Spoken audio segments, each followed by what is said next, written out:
우리가 지난주에는 세움교회의 이 세움이 의미한지 일부 살펴보았습니다.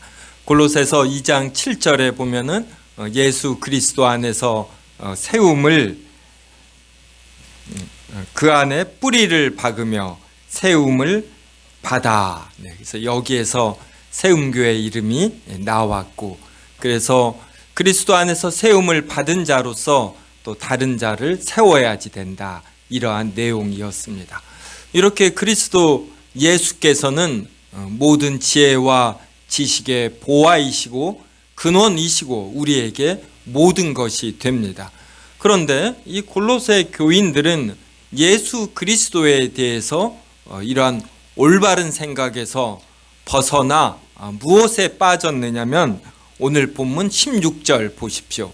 먹고 마시는 것과 절기나 초하루나 안식일을 지켜야지 된다, 이렇게 생각을 했습니다. 그래서 일부의 성도들이 골로새 교인들에게 이렇게 압박을 한 것입니다. 그래서 안식일을 이유로 누구든지 너희를 비판하지 못하게 하라. 이렇게 지키지 않으면은 너희는 온전한 그리스도인이 아니다. 이렇게 비판한 자들이 있는 것입니다. 그래서 오늘은 이 내용에 관하여 보다 자세히 살펴보려고 합니다. 성도 여러분, 하나님의 교회 안상홍 증인회 들어보셨어요?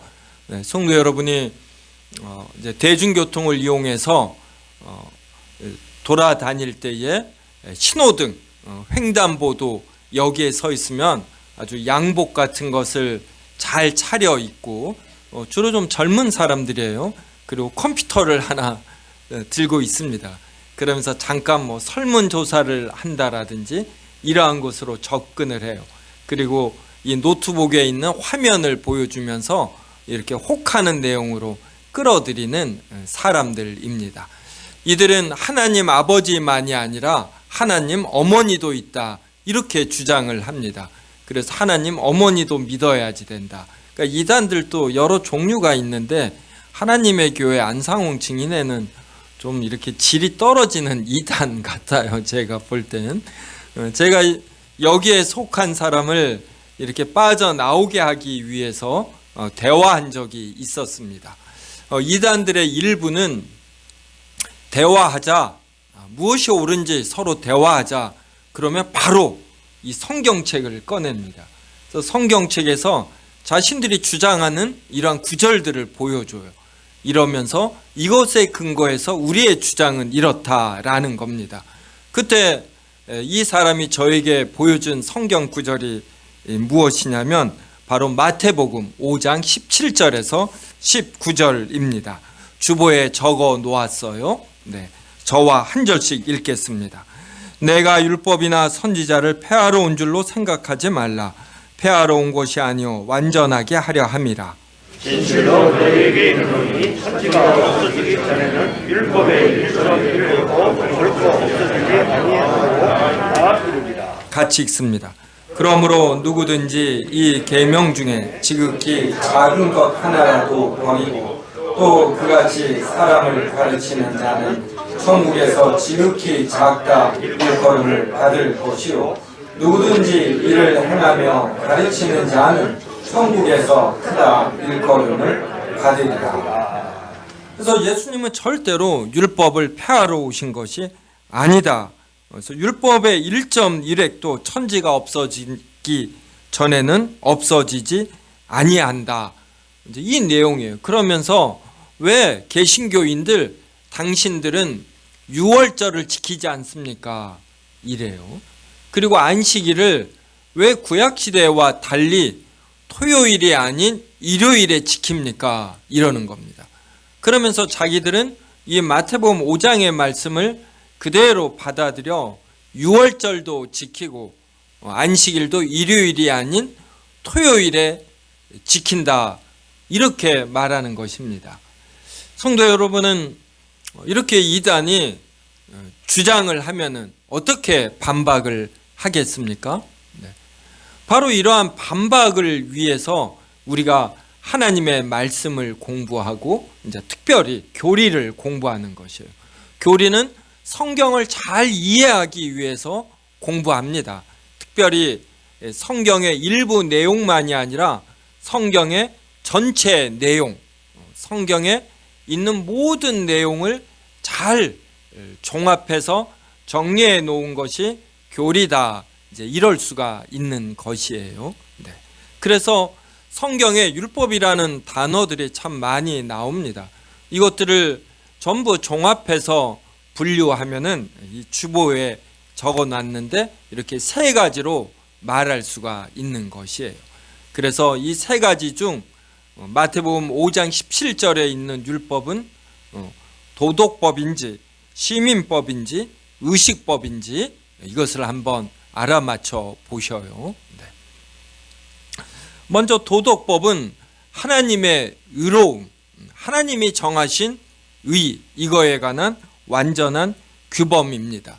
그래서 이것은 잠시 동안만 그러한 것이 아니라 시대와 장소에 상관없이 영원히 하나님의 뜻이 되고 하나님의 속성, 하나님의 영원한 성정을 반영하는 것이 됩니다. 그래서 우리는 이 도덕법은 언제나 늘 지켜야 합니다.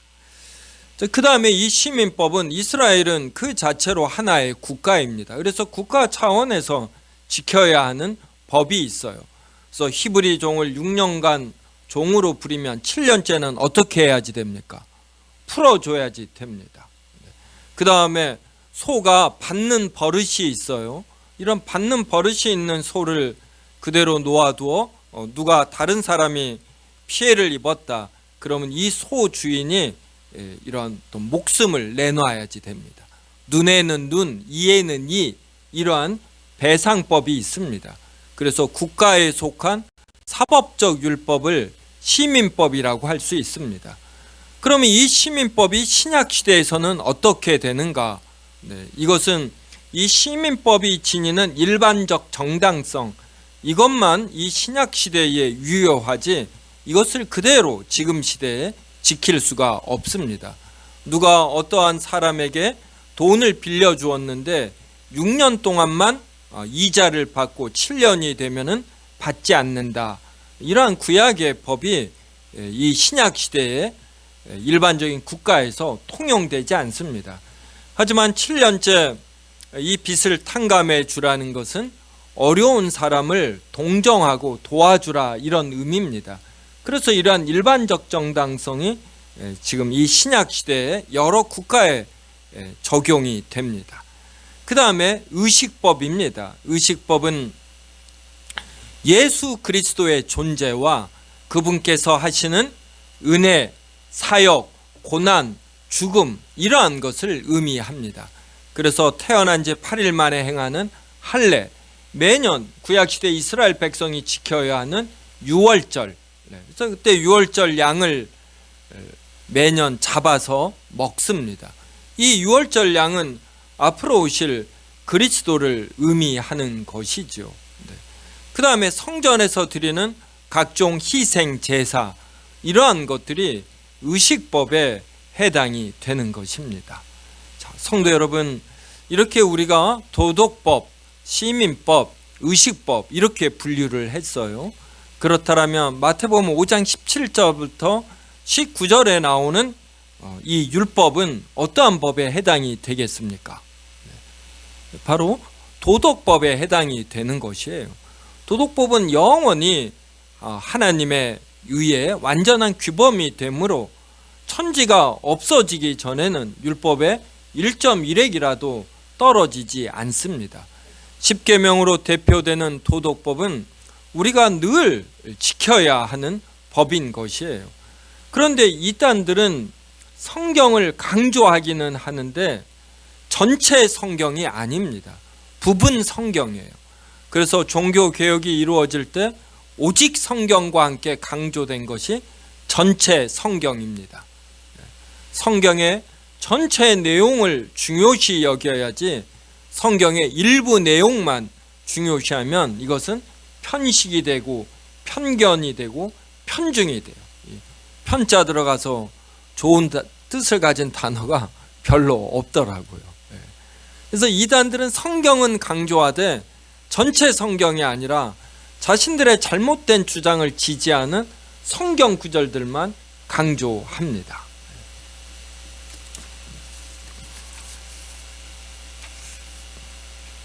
구약 시대 레위기 보면 우리가 연초가 되면 성경을 이제 일독을 하겠다. 그래서 창세기를 읽습니다. 이야기체니까 읽을만 해요. 출애굽기도 홍해 바다가 갈라지고 참 재미있잖아요. 그다음 레위기에 오면 이제 정한 짐승, 부정한 짐승이 나와요. 막 사막밭을 걷는 것 같습니다. 그래서 레위기를 읽다가 많은 분들이 성경 일독을 중단하지요. 근데 이 레위기에 나오는 어떠한 짐승은 정하고 어떠한 짐승은 부정하다. 이게 무슨 의미일까요? 일부 잘못된 사람들, 목사님들이나 학자들 중에 하나님께서 어떠한 짐승을 정하고 어떠한 짐승을 부정하다고 했는가, 이 기준을 찾아서 주장한 적이 있습니다. 일부의 사람들은 정한 짐승은 우리 사람의 건강에 좋다, 부정한 짐승은 우리 사람의 건강에 나쁘다, 이렇게 표현하기도 했어요. 그런데 이러한 것들이 모두 다 잘못된 것으로 나왔습니다. 또 할례도 태어난 지 8일 만에 하면 아이가 8일째 되는 날 유일하게 어떤 그 면역력이라고 하는 이것이 2배로 나온다, 이러한 주장이 있기도 했어요. 하지만 모두 다 의학적 이러한 지지가 없는 것으로 판명이 났습니다. 태어나기 8일 만에, 그리고 하나님께서 세상을 6일 만에 창조하신 것, 또 짐승을 정한 짐승과 부정한 짐승으로 이렇게 구분한 것, 이것은 전부 다 우리가 헤아릴 수 없는 하나님의 주권입니다. 하나님께서는 5일 만에 혹은 10일 만에 세상을 창조하실 수 있었어요. 근데 하나님께서 하나님의 주권과 지혜로 6일 만에 모든 것을 창조하셨습니다. 그리고 레위기에 나오는 짐승들도 이렇게 구분하셨어요. 그래서 레위기에 나오는 부정한 짐승과 정한 짐승의 구분은 하나님의 주권과 하나님의 지혜에 달려 있는 것이지, 절대로 짐승 그 자체에 이렇게 거룩한 짐승이다, 정한 짐승이다라고 부름을 받을 자격이나 능력이 없는 것입니다. 이것이 궁극적으로 의미하는 것은 하나님께서 아브라함을 택하셨어요. 하나님께서 노아를 택하셨습니다. 노아는 의인이라 택함을 받은 것이 아니라 하나님께서 택하셔서 그가 의인이 되는 것이에요. 하나님께서 노아의 후손 중 그렇게 많은 사람들 중에서 아브라함을 택하셨는데, 역시 아브라함도 의인이라서 하나님의 택함을 받을 어떠한 자격이나 능력, 거룩함이 있어서가 절대로 아니에요. 물론 하나님께서는 노아나 아브라함을 택하실 때 그가 개처방 같은 인생을 살 때 그를 택하시지 아니하고, 또 택함에 어울리는 어떤 삶의 근거가 있고 그 이후에도 그에게 이러한 삶의 내용이 있기는 합니다. 하지만 우리가 꼭 알아야지 될 것은, 하나님께서 노아와 아브라함을 택하신 것은 전적인 하나님의 주권이고 전적인 하나님의 사랑과 은혜인 것이에요. 절대로 우리에게, 노아나 아브라함이나 우리에게 택함을 받을 근거가 없는 것입니다. 성도 여러분, 우리는 왜 개가 되지 아니하고 고양이가 되지 아니하고 사람이 되었습니까? 우리가 사람으로 태어나기 전에 사람이 되겠다라고 강하게 결심하거나 강하게 노력하거나 그러하지 않았어요. 그냥 우리는 사람으로 태어난 것입니다. 우리가 예수님을 믿는다라는 것은 이러한 겸손함에서 시작이 되는 것입니다. 이것이 바로 자아 부인이 되는 것이에요. 근데 얼마나 많은 사람들이 자신에게 주어진 좋은 것들은 당연하게 여기고 그 하에서 더 존중받으려는 이러한 마음이 있는 것입니다. 자신이 갖고 있는 것은 당연하게 여긴 그 하에서부터 합리성을 추구하는 것, 이것은 자기 부인이 아니에요. 철저한 자기 부인은 자신은 존재 자체도 없었던 존재라는 것, 여기에서부터 시작해야 하는 것입니다. 주보에 있는 교회 소식 밑에 보면은 하나님께서 왜 아브라함과 그의 후손을 택하셨는가, 그 내용이 나옵니다. 신명기 7장 7절에서 8절, 저와 한 절씩 읽겠습니다. 여호와께서 너희를 기뻐하시고 너희를 택하시면 너희가 다른 민족보다 수요가 많기 때문이 아니니라. 너희는 오히려 모든 민족 중에 가장 적으니라. 여호와께서 다만 너희를 사랑하셔서 말미암아 또는 너희의 장로에게 하신 맹세를 지키려 하심으로 말미암아. 여호와께서 이스라엘 백성을 택하신 것은 다만 사랑하심으로 말미암아, 사랑하셨기 때문에 택하신 것이지 이들이 수요가 많기 때문에 절대로 아닙니다. 신명기 9장 6절부터 7절도 한 절씩 읽겠습니다. 그러므로 내가 알 것은 내 하나님 여호와께서 내게 이 아름다운 땅을 기업으로 주신 것이 내 공의로 말미암음이 아니니라. 너는 목이 곧은 백성이니라. 너는 광야에서 내 하나님 여호와를 경노하게 하던 일을 잊지 말고 기억하라. 내가 여호와께서 땅에서 나오던 날부터 이곳에 이르기까지 그를 여호와를 거역하였으되. 하나님께서 이스라엘 백성을 택하시고 가나안 땅을 주신 것은 이스라엘 백성이 어떤 공의롭게 살았기 때문에, 거룩하기 때문에 이것이 절대로 아니다라는 것입니다. 이스라엘 백성은 목이 곧은 백성인 것입니다. 내 하나님 여호와를 경노하게 하던 일들, 이것을 잊지 말고 기억하라는 것입니다. 애굽 땅에서 나오던 날부터 이 가나안 땅에 이르기까지 늘 여호와를 거역하였다. 이게 바로 이스라엘 민족의 정체성입니다. 그러면 이 말씀은 누구에게 그대로 적용이 됩니까? 바로 우리에게 적용이 되는 것이에요. 저도 목이 곧은 백성에 속하는 것이고, 저도 자주 여호와를 거역하는 것입니다. 그럼에도 하나님께서 그 신실하신 사랑으로, 우리에 대한 이유 없는 사랑으로 우리를 붙들어 주시고, 저로 하여금 목사라는 직분을 유지하게 하시고 이러는 것이죠. 이렇게 생각하는 것, 이게 자기 부인이 됩니다.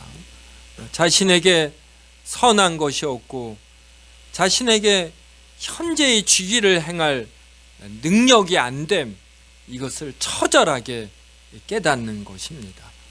우리는 나르시즘으로 자신을 사랑하는 것, 자신에게서 어떤 아름다운 것이나 능력 있는 걸 찾는 것, 이러한 시도를 자주자주 멈추어야 돼요. 자신에게서 무언가를 찾는 자, 나르시즘에 빠진 자는 이렇게 보면 보여요.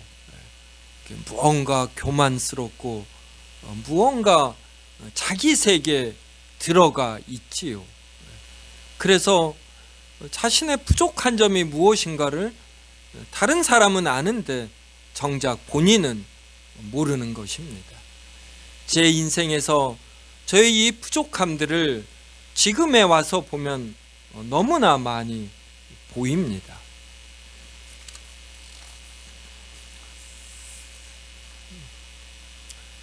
레위기에 있던 정한 짐승과 부정한 짐승, 이러한 구분이 언제 깨졌습니까? 바로 예수 그리스도께서 부활하시고 승천하시고 그런 이후에 이러한 것이 깨졌습니다. 그래서 구약시대의 짐승을 정한 짐승, 부정한 짐승으로 구분한 것은 이스라엘 백성으로 하여금 끊임없이 너희가 구약 시대에 유일하게 하나님의 백성으로 삼음을 받은 것, 택함을 받은 것, 그래서 하나님의 말씀이 주어진 것. 그래서 예루살렘 성전이 너희에게만 예루살렘에 있는 것, 이것이 모두 하나님의 은혜임을 알게 해주는 것입니다. 절대로 너희에게 무슨 근거가 있어서가 아니라 오직 하나님께서 너희를 아무 이유 없이 사랑해 주신 것이다.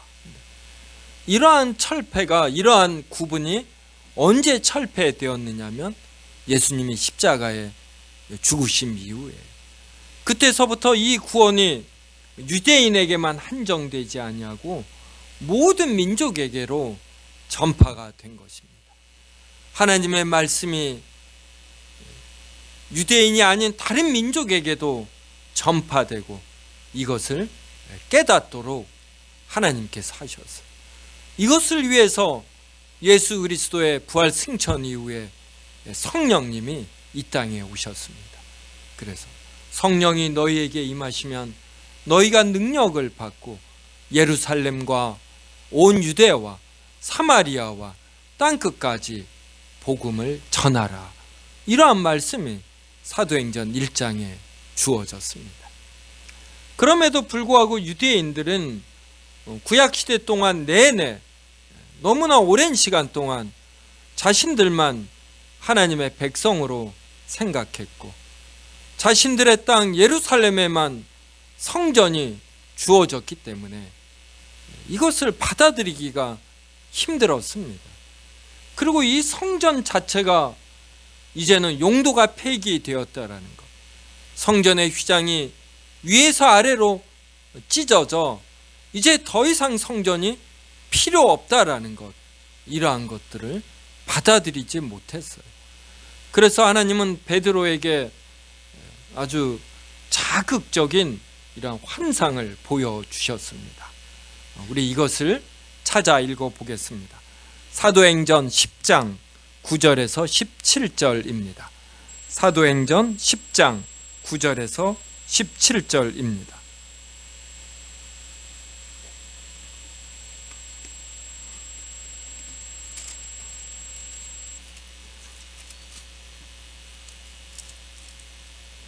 저와 한 절씩 읽겠습니다. 이튿날 그들이 길을 가다가 그 성에 가까이 갔을 그때에 베드로가 기도하려고 지붕에 올라가니 그 시각은 제6시더라. 그가 시장을 걷고자 하매 사람들이 준비할 때 황관 중에 하늘이 열리며 한 그릇이 내려오는 것을 보니 큰 보자기 같고 네 귀를 메어 땅에 들이웠더라. 그 안에는 땅에 있는 각종 네 발가지 짐승과 기는 것과 공중에 나는 것들이 있더라. 또 소리가 있으되 베드로야 일어나 잡아 먹으라 하거늘 베드로가 이르되 주여 그럴 수 없나이다. 속되고 뺏어가지 아니한 것을 내가 결코 먹지 아니하였나이다 하는데, 또 두 번째 소리가 있으되 하나님께서 깨끗하게 하신 것을 내가 속되다 하지 말라 하더라. 이런 일이 세 번 있은 후 그 그릇이 하늘로 올려져 가니라. 같이 읽습니다. 베드로가 본 바 환상이 무슨 뜻인지 속으로 의아해 하더니 마침 고넬료가 보낸 사람들이 시몬의 집을 찾아 문 밖에 서서, 이 환상은 하나님께서 이방인 고넬료를 하나님의 자녀로 이제 부르셨을 때에 베드로에게 보여주신 환상입니다. 하나님께서 고넬료를 하나님의 자녀로 부르실 때에 말씀을 통해 말씀 안에서 부르시지 않습니까? 또 고넬료가 말씀을 통해 성장해야지 됩니다. 그러면 고넬료가 속하는 교회가 있어야지 돼요. 그래서 베드로를 통해서 고넬료가 가르침을 받도록, 그래서 베드로가 고넬료라는 이방인도 하나님의 자녀로 이제 부르심을 받을 뿐만 아니라 고넬료와 같은 많은 이방인들이 앞으로 예루살렘 교회에 그리고 다른 지역의 교회들에 물밀듯이 밀려올 것이라는 것, 이것을 하나님은 베드로에게 보여주시기를 원했어요. 베드로가 사도입니다. 그러면 베드로가 사도로서 이러한 내용을 강력하게 설교하고 가르치시지 않겠습니까? 그럼 베드로가 단지 어떤 지적인 정도가 아니라 온몸으로 이것을 받아들여야지 됩니다. 그래서 구약시대의 부정한 짐승으로 레위기에 기록된 12절에 보면 땅에 있는 각종 네 발 가진 짐승, 기는 것, 공중에 나는 것들, 이런 부정한 짐승들만 골라서 하나님께서 베드로야 일어나 잡아먹으라. 그러니까 베드로가 주여 그럴 수 없나이다. 속되고 깨끗하지 아니한 것을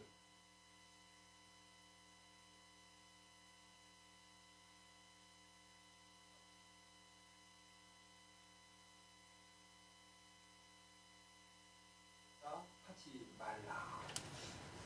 성도 여러분, 우리는 이러한 데서 그러니까 진리 체계로서의 하나님의 말씀, 이걸 봐야지. 자, 우리가 왜 사람이 되었습니까?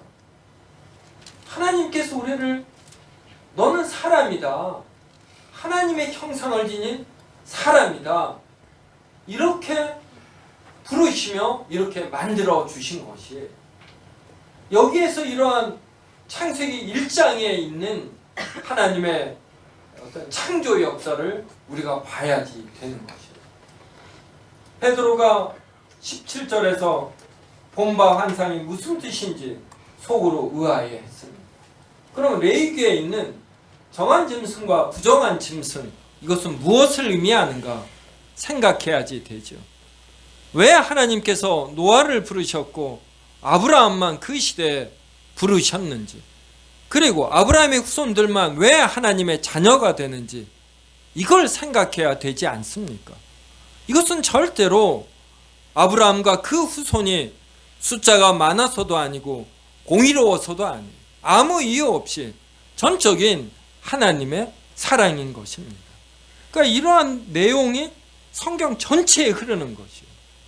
이것을 놓치면 성경을 통해서 감동을 받아도 이것은 부분적인 감동에 지나지 않는 것이에요. 이단들은 편식이라고 하지 않았습니까? 그러니까 우리가 웨스트민스터 신앙 고백이니 대요리 문답이니 이걸 계속해서 공부하는 것은 우리가 이렇게 놓치기 쉬운 성경 전체에 흐르는 이 기본 전제, 이것을 알고자 하는 것이에요. 이것을 알 때 성경을 보는 눈이 달라지고, 그러니까 인생을 사는 우리의 마음이 달라지는 것입니다. 자기 자신을 전적으로 부인하게 되면서 사물을 보는 올바른 시각만이 아니라 우리의 감정체계, 우리의 정서까지도 건져내지고 밝아지게 되는 것입니다. 자, 하나님께서 구약시대에 아브라함과 그의 후손을 정하다, 깨끗하다 했어요. 그래서 하나님의 자녀로 삼아주셨습니다. 이제 이러한 은혜가 신약시대에는, 예수 그리스도의 부활승천 이후에는 유대인만이 아니라 다른 모든 민족에게까지 확장이 된 것입니다. 이것을 그 누가 거부할 수 있습니까? 하나님께서 주신 은혜를 자신만이 아니라 다른 사람에게 준다고 불평할 수 있습니까? 이게 바로 포도원 품꾼의 비유예요. 늦게 온 포도원 품꾼에게도 그 주인이 똑같은 데나리온을 줍니다. 이것에 대해서 일찍 오전 9시부터 일한 자가 불평하면 안 돼요. 그 자는 그 주인이 준 걸 그냥 받아가고 감사하고 주인을 찬양하면 되는 것입니다. 이래서 이제 오늘 본문 골로새서 2장으로 가겠습니다. 골로새서 2장 16절 보십시오. 그러므로 먹고 마시는 것, 절기, 초하루나 안식일을 이유로 누구든지 너희를 비판하지 못하게 하라. 이제 신약 시대에는 순대도 먹어도 되고 돼지고기 먹어도 되고 구약 시대의 부정한 짐승이라고 한 것들 전부 다 먹어도 됩니다. 초하루니 월삭이니 하는 이러한 절기 안 지켜도 돼요. 안식일을 토요일에 한정하여 지키지 않아도 됩니다. 이런 것을 지키지 않는다고 해서 누가 비판하면 안 돼요. 비판을 해도 여기에 어떤 위축될 필요가 없는 것입니다. 그런데 골로새 교인들 중 일부, 또 이들에게 잘못 가르치는 어떤 성경 교사가 있었겠죠. 이들은 다시금 할례를 받아야 온전한 구원을 받는 것이다, 이렇게 가르친 것입니다. 구약시대의 음식율법을 지금도 지켜야지 된다, 이렇게 주장한 것이에요. 이것은 하나님의 영원한 아들로서 사람이 되셔 우리의 죄를 짊어지고 십자가에 죽으신 예수 그리스도, 이분을 이렇게 손상시키는 겁니다. 예수 그리스도만으로는 부족하고 여기에 플러스 마이너스 알파를 해야지 된다라고 주장하는 것이에요. 이것은 그만큼 우리의 어떤 세상에 존재하는 만물에 대한, 만물의 기원에 대한 우리의 시각을 잘못되게 하는 것이고, 그래서 그만큼 하나님을 덜 즐거워하도록, 우리의 신앙이 좀 먹도록 하는 잘못된 행위가 됩니다. 이런 것들은 모두 하나님의 진리가 되는 말씀을 따르지 않고 사람들이 자신의 경험과 생각을 의존하는 데서 옵니다. 육신의 생각을 따라 헛되이 과장함에서 옵니다. 이것은 오직 우리의 존재와 생명과 부활의 근원이 되시고 머리가 되시는 예수 그리스도를 붙들지 않는 것입니다. 온몸이 머리로 말미암아 마디와 힘줄로 공급함을 받고 연합하여 생존을 유지하고 자라지 않습니까? 하나님께서 자라게 하심으로 자랍니다. 그런데 골로새 교인들은 자신들의 머리와 근원이 되시는 예수님을 붙들지 않고 꾸며낸 겸손과 천사 숭배의 태도를 가졌습니다. 이것들을 삶의 원리로 여긴 것입니다. 이 세상에는 원리가 없습니다. 우리가 발견하는 것들, 그러니까 광합성의 3대 요소는 물과 이산화탄소와 햇빛이다. 이것을 발견했다고 해서 우리가 원리를 발견하는 것이 아니에요. 우리가 아침에 음식을 먹어야 건강이 유지된다, 이게 발견하는 것이 아닙니다. 음식을 먹어야 우리의 생명이 유지되도록 이러한 원칙을 세운 하나님이 중요한 것이죠. 그래서 우리는 인생을 살면서 무엇을 발견했다고 해서 여기에 빠지면 안 되고, 이러한 원칙을 심어 놓으신 하나님을 우리가 크게 여겨야 합니다. 우리가 예수님을 믿는다라는 것은 오직 예수님만 이 세상의 원리이시고 생명이시고 길이심을 믿는 것입니다. 예수님은 도마에게 내가 곧 길이요 진리요 생명이니 나로 말미암지 않고는 아버지께로 올 자가 없느니라, 이렇게 말씀하셨습니다. 그러니까 예수님이 생명이셔요. 성도 여러분, 지금 우리가 생명을 누리고 있지요. 네. 여기에 있는 이 동백꽃도 생명을 유지하고 있습니다. 근데 사람들은 어떻게 이렇게 잘못된 생각을 하냐면 심장이 뛰니까 생명이 있다, 이렇게 여기는 것이. 하나님께서 우리에게 생명을 주시고 이 생명이 유지되게 하시는 방식이 심장이 뛰게 하는 것이에요. 하나님께서 우리를 생명을 거두어 가시잖아요. 그러면 그때부터 우리의 심장은 뛰지 않는 것입니다. 그래서 예수님이 길이고 진리고 생명이시다. 예수님이 없으면 이 세상도 없는 거예요. 여러분, 컴퓨터 작업을 열심히 했습니다. 컴퓨터에서. 그런데 전기가 나갔어요. 그럼 이 컴퓨터에 있는 모든 것들이 없어져요. 지금 이 우주가 얼마나 광활한지 모르죠. 1초에 30만 킬로미터 가는 빛의 속도로 100억 년씩 가도 우주가 끝이 아니에요. 근데 이 넓은 우주가 전기 플러그 뽑으면 컴퓨터가 없어지듯이 이 우주가 그냥 없어지는 거예요. 이게 하나님에게 아무것도 아닙니다. 그래서 하나님은 이 세상을 뭘로 창조하셨어요? 말씀으로 창조하셨어요. 빛이 있으라, 빛이 있는 것이에요. 공간이 있어라, 이 공간이 있습니다. 그러하듯이 하나님은 플러그를 뽑아 컴퓨터에 있는 모든 작동이 중지되지 않게 하듯 이 우주도 그냥 무로 없애버리는 것입니다. 그러니까 이런 면에서 예수님이 내가 곧 길이요 진리요 생명이다, 이렇게 말씀하신 것입니다.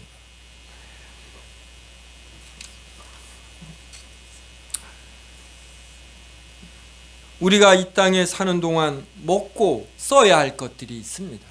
근데 우리가 먹고 쓰는 것, 지금 우리가 소유하는 것들, 우리가 사는 집, 침대, 이것들은 우리가 이 땅에 사는 동안만 잠시 유효한 것들이에요.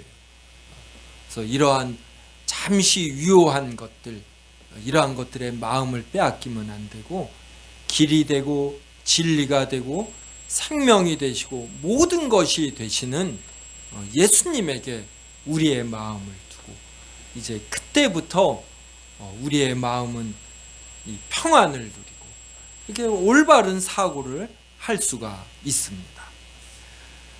자, 성도 여러분, 빛이 어떻게 존재하게 되었습니까? 하나님의 말씀으로 존재하게 되었습니다.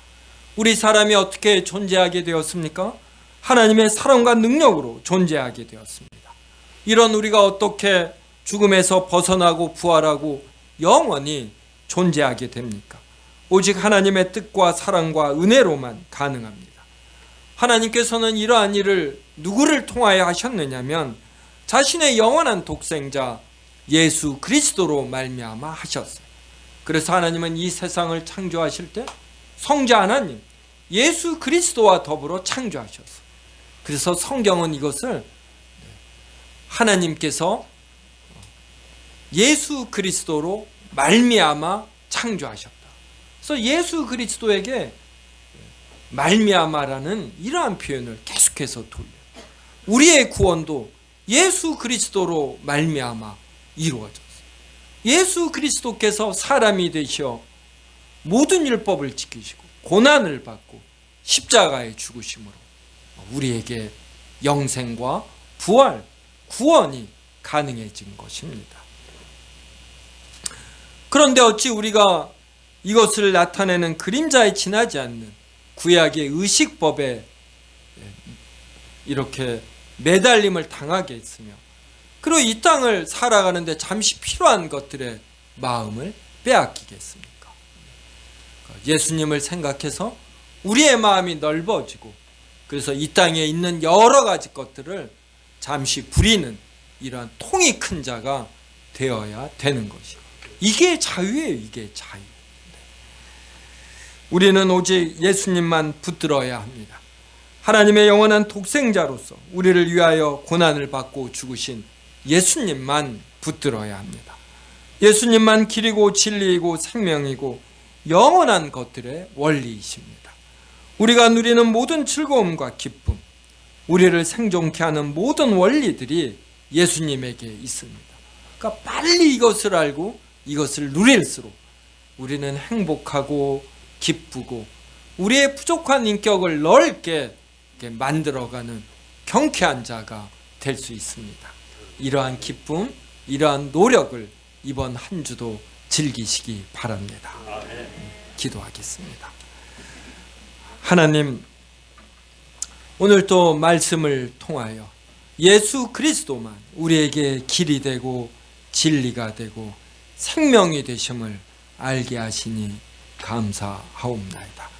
우리 안에 있는 우리를 힘들게 하는 것들 하나님 모두 다 벗어버리게 하여 주시옵소서.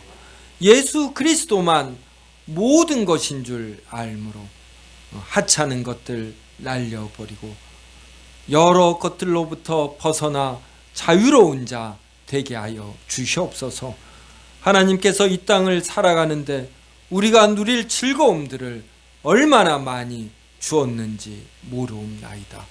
우리가 만족하게 여김으로 오직 예수 그리스도에게만 집중함으로 하나님이 주신 여러 아름다움과 즐거움과 기쁨을 이번 한 주도 크게 누리게 하여 주시옵소서. 예수님의 이름으로 기도드리옵나이다. 아멘.